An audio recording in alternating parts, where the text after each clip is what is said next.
2026 தேர்தல் முடிஞ்ச அடுத்த கட்சி யாரு அப்படிங்கும் பொழுது விஜய் தான் வந்து சிங்கிள் லார்ஜஸ்ட் பார்ட்டியா வந்து இருக்காரு. இதுல அவங்க கொடுத்த கடிதங்கள் ஆளுநருக்கு கொடுத்ததுல நிறைய மிஸ்டேக்ஸ் இருக்கு. தன்னை தனித்துவமாக அழைக்காமல் பெரும்பான்மையோடு போய் சென்று அவர் வந்து எங்களை ஆட்சி அமைக்க கூப்பிடுங்க 113 போனதுன்னு தான் வந்து இன்னைக்கு கடிதத்தினாலதான் இன்னைக்கு பெரிய பிரச்சனைகள் அப்படின்னு ஒரு பக்கம் போயிட்டு இருக்க.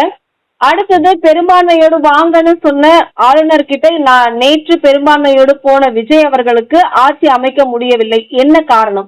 நீங்க காங்கிரஸ்காரங்களை முதல்ல சேர்த்தீங்க. காங்கிரஸ்காரங்களை சேர்த்ததுனால அதோட நான் எங்க கூட்டணி ஆட்சின்னு போய் அங்க கொடுத்துருக்குறாங்க. விஜய்க்கு ஆரம்ப கட்டத்துல இன்னைக்கு இல்ல, ஒரு ஆரம்ப துவங்கி 2 வருஷம் ஆச்சா 2.5 வருஷம் ஆச்சா? 2.5 வருஷம் ஆச்சு சார். அப்போ நாங்கெல்லாம் ஆலோசனை சொன்னோம். அப்பெல்லாம் ஆதவர்ஜுனா இவங்க எல்லாம் யாரும் கிடையாது. புஷியானந்து ஜான ஆரோக்கியசாமி தான் இருந்தாரு. ஆமா. நீட்ல என்ன செய்யலாம், அதுல சில நான்லாம் ஆலோசனை கொடுத்ததெல்லாம் உண்டு. இவங்க வர்றதுக்கு முன்னாடியே விஜய்க்கு ஆலோசனை கொடுத்தது வந்து ஜான ஆரோக்கியசாமிக்கு எல்லாம் தெரியும். இன்றைக்கு இவங்க எல்லாம் வந்திருக்கிறாங்க. அந்த கடிதத்தை முறையா எழுதி கொடுக்க கூட யாரும் அவங்ககிட்ட இல்ல. அவங்க என்ன எழுதி கொடுத்தோம்னா, சிங்கிள் லார்ஜஸ்ட் பார்ட்டி எனக்கு ஒரு வாய்ப்பை கொடுங்க, நான் ஃப்ளோர்ல சட்டமன்றத்தில் நான் என்னுடைய ஆதரவு நான் நிரூபிப்பேன், எத்தனை பேர் இருக்காங்கன்னு நிரூபிப்பேன்னு கடிதம் கொடுத்துருக்கணும். காங்கிரஸோட சேர்ந்து கூட்டணி சர்க்கார் அமைக்கக்கூடிய வாய்ப்பு இருக்கு, காங்கிரஸ் 5 பேர் வந்துட்டாங்க அன்னு கொடுத்ததுதான் தவறு. அது யார் அட்வைஸ் பண்ணாங்க, எந்த பிரகஸ்பதி அட்வைஸ் பண்ணாருன்னு தெரியல. அவர் கூட இருக்கிற ஆட்களையே பொறுப்பில்லாத ஆட்களாக தெரியுது. ஏன்னா காவே ரிஜிஸ்டர் பண்ணும் போதே 3 மாசம் காலம் கிடந்தது. 2 நாள்ல செய்ய வேண்டிய போய் 3 மாசமா காலம் கிடந்து, பிறகு கட்சி ஆரம்பிக்கும் போதே அது ரிஜிஸ்டர் பண்ணி வந்தா தான் கட்சி ஆரம்பிப்ப கொடியேற்றுவன்னு சொன்னார். உங்களுக்கு பழைய நினைவுகள்லாம் இருக்கும். நல்ல ஆலோசனை சொல்லக்கூடிய நபர்கள் அவரோட இல்லை. ஓகே. பலகற்பியாலாம் போய் பேசுறாரு. அவரையெல்லாம் அவர் வந்து என்ன பேசுறாருன்னே அவர் விஜய்க்கு அன்னைக்கு தெரியல.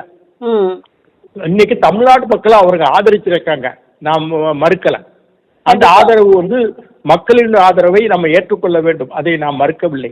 அந்த ஆதரவை நல்ல விதமாக பயன்படுத்தி நல்ல ஆலோசனைகளோடு அன்றைக்கு கடமையாற்றிருந்தால் இன்னைக்கு விஜய் ஒரு வாய்ப்பு வந்திருக்கும். நான் தான் சிங்கிள் லார்ஜஸ்ட் பார்ட்டின்னு அவருடைய சட்டமன்ற உறுப்பினர்களோடு கையெழுத்து போட்டு போய் கொடுப்பாங்க. எனக்கு நன்றாக நினைவு இருக்குது. கலைஞர்லாம் எப்படி செய்வாரு எனக்கே தெரியும். டைப் பண்ணும்போது பக்கத்தில் இருக்க முதல்ல அவர் கடிதம் இருக்கும். இவருக்கு கலைஞர் கடிதம், எனக்கு திமுக சட்டமன்ற உறுப்பினர் இத்தனை பேர் வெற்றி பெற்றுள்ளோம், இத்தனை பேருடைய கையெழுத்து போட்டு கூட்டம் நடந்தது, இந்த கூட்டத்தில் இத்தனை சட்டமன்ற எனக்கு ஆதரவு தெரிவிச்சிருக்காங்க, திமுக சட்டமன்ற தலைவராக எனக்கு தேர்ந்தெடுத்திருக்காங்க, நாங்க ஆட்சி அமைக்க எங்களுக்கு உரிமை கொடுங்க அன்னு கவர்னருக்கு கடிதம் அனுப்புவார். அதுக்கு பின்னாடி அந்த மினிட்ல கையெழுத்து போட்டவங்க எல்லாம் ஜெராக்ஸ் எடுத்து அதை இணைச்சு கொண்டு கொடுப்பார். அதான் முறை. அந்த அனுபவம் அவருக்கு இல்லை. யாருக்கு? விஜய் டீமுக்கு இல்லை. இப்போ என்ன, இப்போ இருக்க பிரச்சனைக்கு வரங்க கரெக்டா தெளிவா அர்த்தமேட்டிக்கா இத்தனை பேர் இருக்கிறாங்க. இப்போ சிபிஐ வந்துட்டாங்க 2 பேர், சிபிஎம் 2 வந்துட்டாங்க. விஜய் போய் அதை சொல்லணும். அது போக விடுதலை சிறுத்தைகள் கட்சி 2 இருக்காங்க, அவங்களும் எனக்கு ஆதரவு கொடுக்குறேன்னு சொல்லியிருக்காங்க. நாளைக்கு தெரியும் என்கிறது ஓரலா பேசிட்டு வந்து இன்னைக்கு எல்லார்ட்டையும் அந்த கடிதங்கள் வாங்கிட்டு அந்த கடிதங்களை இணைச்சி என்கிட்ட இத்தனை எம்எல்ஏஸ் இருக்காங்க, இதோட போக இவ்வளவு இருக்குது, 117 118 வருது. நானும் திருச்சியில ராஜினாமா பண்ணிட்டா 1 மைனஸ் ஆகும். அப்படி பார்த்தா நான் 118 கொடுக்குறேன். அப்போ திருச்சியில அவரு இது மைனஸ் ஆகும் இல்லையா, 1 ராஜினாமா பண்ணணும் இல்லையா? ஆமா. என்று விவரமாக ஆலோசனைகளை கேட்டு நல்ல விதமாக கொண்டு போய் கொடுக்குறோம். அவர் கூட யார் இருக்காங்க? ஏதோ விஜய்க்கு ஆதரவு இருக்கு, நம்மளும் சேர்ந்துக்கிடுவோம்.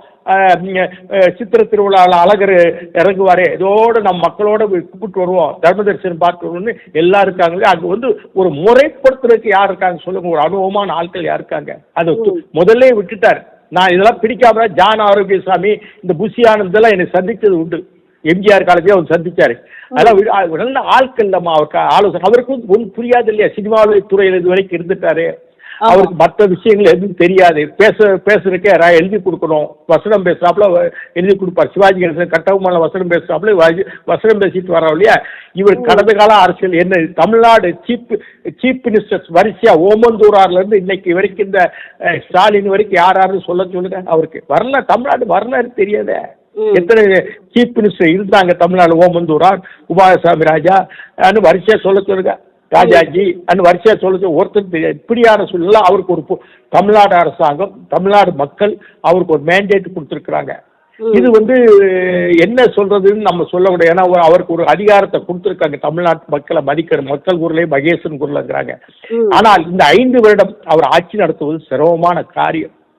எப்படின்னா 6 சிலிண்டர் கொடுப்பேங்கிறார், 6. அதே மாதிரி மகளிர் உரிமை தொகை என்பது 2500. பிறகு வயதானவர்கள் ஒரு தொகை ஒன்று கொடுக்குறேன் இருக்காரு வயதானவர்களுக்கு. பஸ் ஏன்னா பஸ் என்ன சாதாரண இதாக பஸ் போக்குவரத்து இலவசம் இருக்காரு. பஸ் ஒரு எத்தனை பஸ்களுக்கு கண்டக்டருக்கு சம்பளம் கொடுக்கணும், டீசல் போடணும், இவ்வளவு இருக்கு.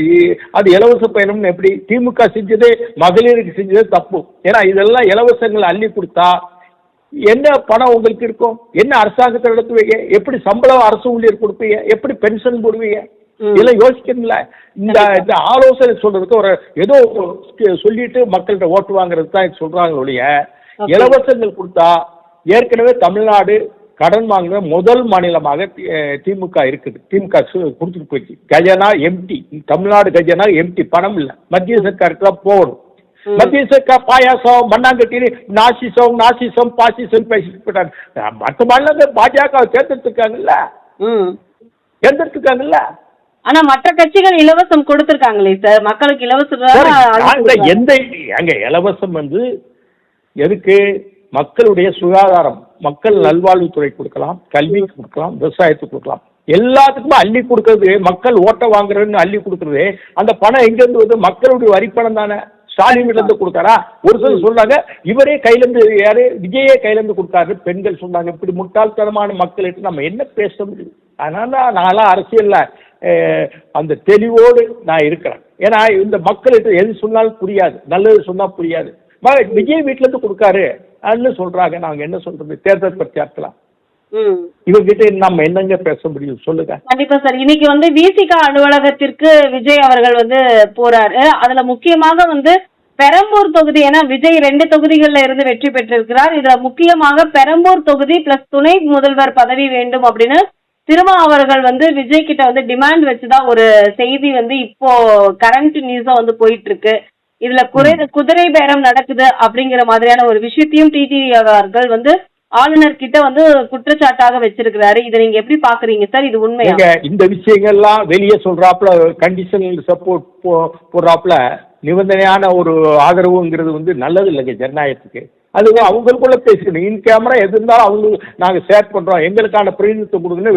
வெளியே வந்து இவ்வளோ தூரம் பேசி நீ ஆதரவு கொடுக்குறது வந்து அப்படின்னா என்ன அர்த்தம்? ஏதோ ஒரு ஆதாயம் இருந்தால் நான் உன்னை ஆதரிக்கிறேன்னா அது ஜனநாயகம் இல்லை இல்லையா? ஏன்னா சிபிஎம் சொல்லியிருக்காங்க, நாங்க நிபந்தனையற்ற ஆதரவு கொடுக்கிறோம், இது ஜனநாயகத்திற்காக மக்களுக்காக ஆதரவு கொடுக்கிறோம்னு சொல்லியிருந்தாங்க. ஆமா, சிபிஎம் நாளைக்கு பாஜக வந்து பாஜக ஒரு சீட்டை வச்சுட்டு பாஜக உள்ள வந்துருமா? நான் கேட்கிறேன். பாஜக வந்துடக்கூடாது, ஆர்எஸ்எஸ் வந்துக்கூடாது. அப்புறம் கரப்ஷன் செய்யலாம், குதிரை பேர் நடக்கலாம், ஆனால் பாஜக வரக்கூடாதுன்னு சிபிஎம் இது பார்வையே தப்பே. இதே சிபிஎம் ஒரு காலத்தில் ஆதரவாக தான் இருந்தாங்க. ஒரு 50-60 கட்டத்தில் எமர்ஜென்சி நேரத்தில் பாஜக ஒரு சேர்ந்தாலும் சிபிஎம் எடுத்தாங்க. அப்போ மட்டும் பாஜக வந்துடாதா? இந்துத்துவா ஹிந்துராம் சொல்றாப்புல. இது எல்லாம் கேவலமான இந்துத்துவா வந்து மற்ற மாநிலங்களுக்கு ஆண்டுட்டு தானே இருக்கு. எந்த மைனாரிட்டி சிறுபான்மையினரை கஷ்டப்படுத்திருக்கா கேட்கணும். சும்மா ஏதோ ஒரு வாதம் இலவசங்கள் அள்ளி கொடுக்குறது, பாஜக வந்துடும். என்னைய பாஜக ஒரு கட்சி தானே, உலகத்திலே பெரிய கட்சியாக இருக்கு பாஜக. அதுக்கு உறுப்பினர்கள் அதிகம், உங்களை விட அதிகமா இருக்காங்க. இப்போ நீங்க ஆண்டீங்க சிபிஎம், இப்போ எங்க ஒரு மாநிலம் கூட ஆள முடியலையே, ஒரு மாநிலம் கூட ஆள முடியலையே. இன்னைக்கு ஸ்டாலின் நீங்க ஆண்ட கேரளாவிலே 3 பேர் பாஜக வெற்றி பெற்று இருக்காங்களே. கம்யூனிஸ்ட் மண் சிவப்பு மண் இன்னைக்கு அங்கே என்னையா பேசுறீங்க? சும்மாவது பாஜக வந்து நீங்க அப்படின்னா கரப்ஷன் பண்ணலாம், லூட் பண்ணலாம், ஆனா சட்டம் ஒழுங்கு கெட்டு போகலாம், எது வேணா போதைப் பொருள் விற்கலாம், கள்ளச்சாராயம் விற்கலாம், எது வேணா படுகொலைகள் நடக்கலாம், பாலிய பலாத்காரம் நடக்கலாம். அப்படின்னா அது சரிங்கிறீங்க, பாஜக வந்துடும். அதெல்லாம் சரி, இது பாஜக வந்துடும். இது என்னங்க இப்ப கம்யூனிஸ்டோட சித்தாந்தம் பேச்சு புரியல. ஸ்டாலின் அவர்கள் வந்து ஒரு விஷயம் சொல்லியிருக்கிறாரு, புதிய ஆட்சி அமைக்க உடனே ஆளுநர் வந்து நடவடிக்கை எடுக்கணும், விஜய்க்கான வந்து ஒரு ஆதரவு கொடுக்கிற மாதிரி தான் ஸ்டாலின் அவர்கள் நேற்று அவர் பேசியிருந்த ஒரு பேட்டியில சொல்லியிருக்காரு. ஆதரவு கொடுத்துட வேண்டியதானே? அதை எப்படி விஜய் ஏற்றுக்குவாரு? அது தெரியாது. அது ஏற்றுக்கிட்டே அது அவங்களுடைய படம். நாளைக்கு மக்கள் விமர்சனத்துக்கு உட்பட்டோம். கண்டிப்பா சார். இன்னைக்கு அதிமுகவில இருந்து எடப்பாடியார் வந்து இப்ப வரைக்குமே எந்த ஒரு தகவல்களுமே வந்து அவர் பகிரவே இல்ல, அவர் ஆதரவே இல்ல. வந்து தமிழகத்தில் நடந்துட்டு இருக்கக்கூடிய சூழலை பற்றி கூட அவர் பேசவே இல்ல. என்ன காரணம் இந்த அமைதிக்கு? இந்த அமைதிக்கு மக்கள் வந்து பெரிய கடவுள் மாதிரி தேவதூதர் மாதிரி விஜய் வந்துட்டாரு, இனி விஜய் எல்லாம் தமிழ்நாட்டுடைய மக்களுடைய நலன்களை பார்த்துக்கிடுவாருன்னு அவர் அமைதியா இருக்கலாம். அமைதியா இருக்கலாம். ஆனா வந்து இன்னைக்கு அனைத்து எம்எல்ஏக்களுமே வந்து விஜய்க்கு ஆதரவு கொடுக்கிற மாதிரியான ஒரு செய்திகள் பரவுது. அது உண்மையா ஆதரவு கொடுப்பாங்களா? எங்க குதிரை பேரத்துல அடிப்படை தானேங்க. இதுல என்னங்க இருக்கு? ஏதோ நடக்குங்க, வியாபாரம் நடக்கும். அப்படிக்கு மூர் மார்க்கெட் வியாபாரத்துல புஸ்தகம் லா காலேஜில் புஸ்தகம் வாங்க போவோம். அந்த புஸ்தகம் வந்து புது புத்தகம் வாங்கினா 150 ரூபா 200 ரூபா இருக்கும். அங்க போனா ஒரு 10 ரூபாய்க்கு 15 ரூபாய்க்கு விலை பேசி வாங்குவோம். அது மூர் மார்க்கெட் வியாபாரம். அடுத்த எலெக்ஷன் வரும் அப்படிங்கிற மாதிரியான ஒரு சூழலும் சொல்றாங்க. அடுத்த எலெக்ஷனும் வருமா சார்? ஏன்னா கவர்னர் ஆட்சி வரும். 5 வருஷத்துல ஒரு தேர்தல் வரக்கூடிய வாய்ப்புகள் இருக்கு. கண்டிப்பா நாடாளுமன்ற சட்டமன்ற தேர்தல் இரண்டுமே வரக்கூடிய வாய்ப்புகள் இருக்கு.